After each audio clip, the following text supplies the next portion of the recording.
Hi everybody, I'm North Carolina Lieutenant Governor Dan Forrest, and I'm here with Sandra Stotsky talking about the Common Core state standards. There's been a lot of discussion about Common Core state standards over the last year, what it means, whether they are really rigorous or internationally benchmarked, or whether they prepare our kids for college and career. And Sandra has a front seat view of Common Core and the development of Common Core, as she was a member of the committee that reviewed Common Core early on. And Sandra has some stories to tell us about Common Core. We're just going to chat a little bit about that today. So thank you very much for taking the time to do this. And why don't you tell us just briefly about your background and how you got involved in this Common Core process?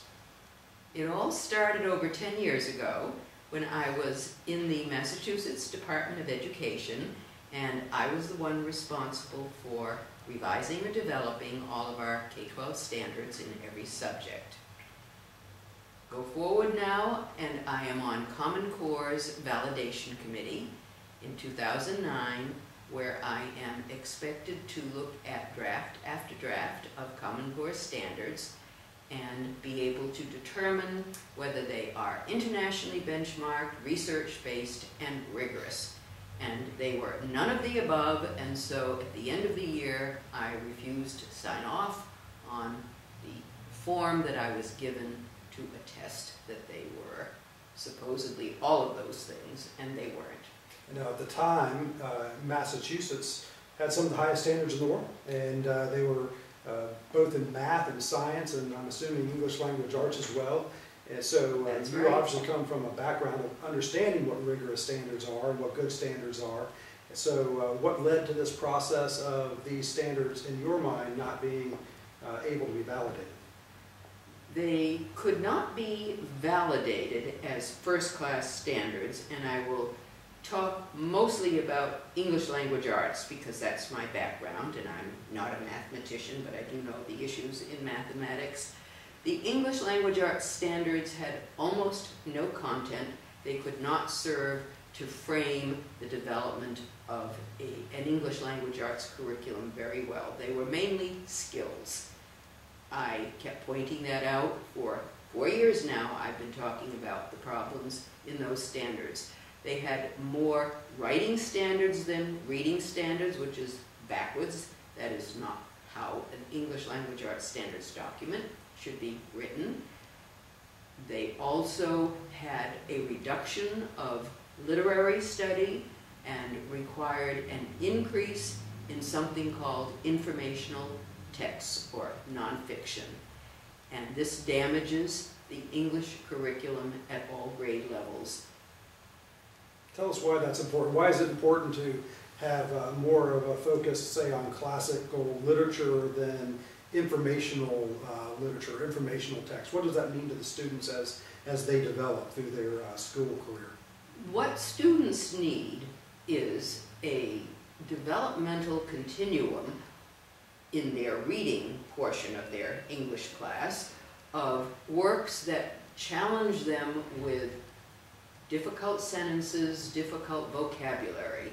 And by high school, they should be reading complex literary works. And most of those complex literary works are older works in which vocabulary, like Mary Shelley's Frankenstein, was very advanced and difficult.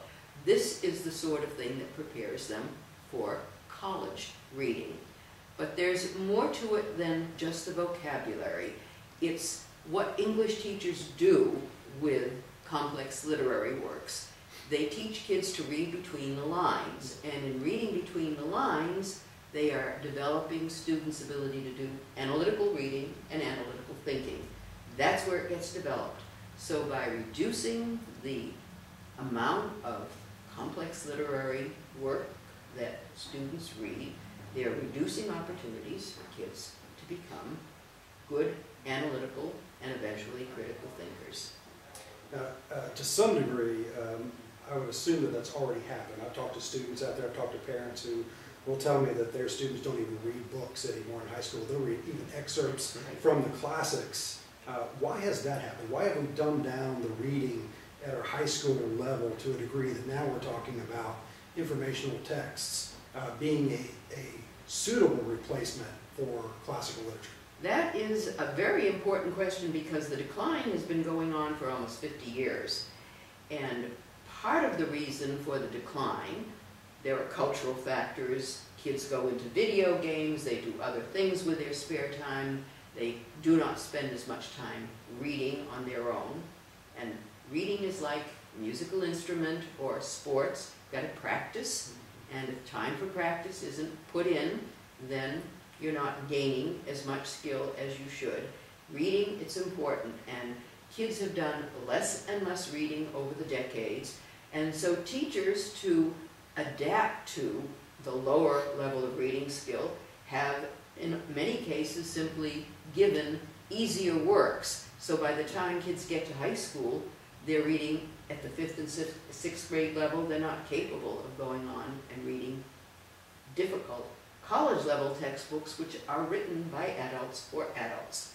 That gap gets bigger and bigger, but the kind of reading you have to do at the college level doesn't change. And so that's one of my understandings about your criticism of Common Core is that it is somewhat of a one-size-fits-all at a more of a least common denominator of standards, which pushes that level down. Could you talk a little bit about that? Common Core wants to hold all kids to the same level, but in order to do so, it has to lower the level, and it doesn't want teachers spending time with above grade readers. It's not even clear how much time they'll be able to spend with below grade readers, because they're going to have to keep to whatever the class average is in order to meet the standards for that grade. And that is the approach, the one-size-fits-all approach that Common Core has worked out, with the idea that somehow that's going to improve the bottom. It is not particularly interested in anyone who is above average. So what happens with that above average student? And maybe this is a segue into math, and we can talk a little bit about that as well. Yeah. Say there was a student, and it was a super achieving student that could start algebra much earlier than what Common Core allows, and allow a student then to go through calculus or calculus 2 in high school, or take it into college. What happens to that student under the Common Core system of standards? Unless the school system itself has worked out some arrangements on its own, Common Core is ignoring, for the most part, so far as we can see, students who are outstanding outliers above the average. They may get bored with what they're doing, but they can't be moved ahead very easily, because the next year they're going to have to be taught grade level standards. That's the name of the game. That's how the tests are going to be looked at. That's how teachers will be evaluated on how they're teaching grade level standards. So there's no incentive to the teacher to teach the better students, the better readers more. And in math, there is a definite slower progression starting in middle school, and this is what mathematicians have pointed out, so that instead of being able to complete Algebra 1 by the end of grade 8, they cannot complete it until the end of grade 9, and in some cases maybe not until the beginning of grade 10. And the tests will reflect the grade level standards in math. What is even worse in math, and this has been told to us by one of the math standards writers himself, Jason Zimba, who said that Common Core math standards don't prepare students for STEM careers. And Professor James Milgram of Stanford has pointed out that there are no standards for pre-calculus, not enough standards for trigonometry, so there is no way to get from a weak Algebra 2 course based on Common Core standards to Calculus 1, or the beginning of what would be a STEM majors course of studies in college. The pipeline will shrink. I'm not sure who knows that in higher ed yet, or whether business and industry know that, and they should be paying attention, because they thought the STEM pipeline was going to increase, and instead it's going to shrink. Well, this is what we get from the business community in North Carolina. Obviously, as we've traveled the state, we hear our business leaders saying we do need more rigorous standards, especially in math and science, and around North Carolina with the Research Triangle Park and other research universities around our state.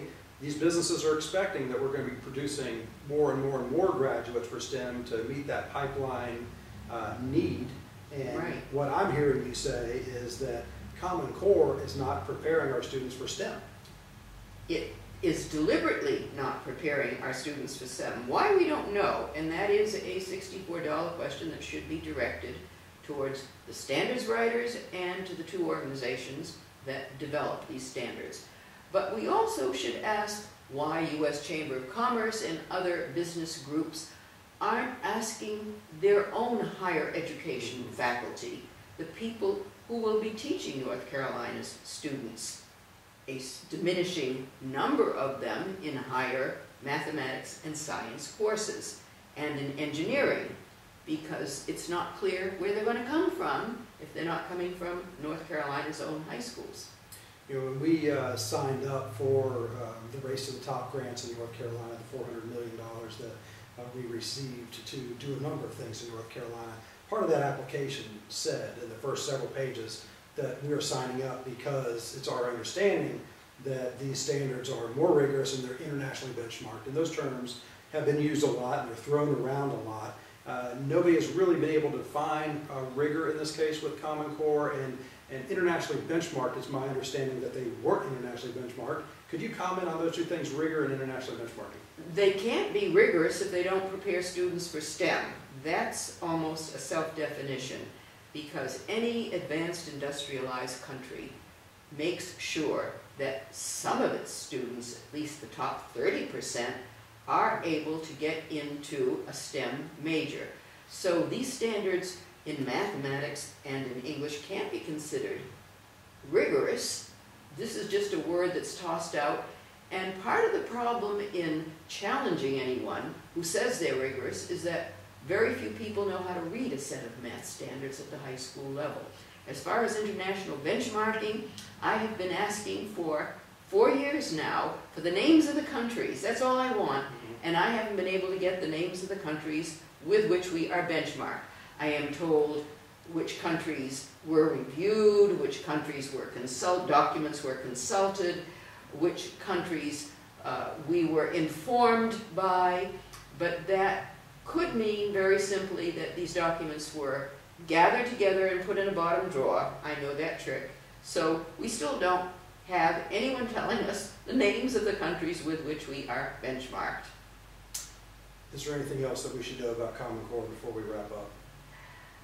We should know that unless you get baseline information on your school system before you fully implement Common Core and start using a Common Core based test, you will never know how much you have dumbed down your entire public school system.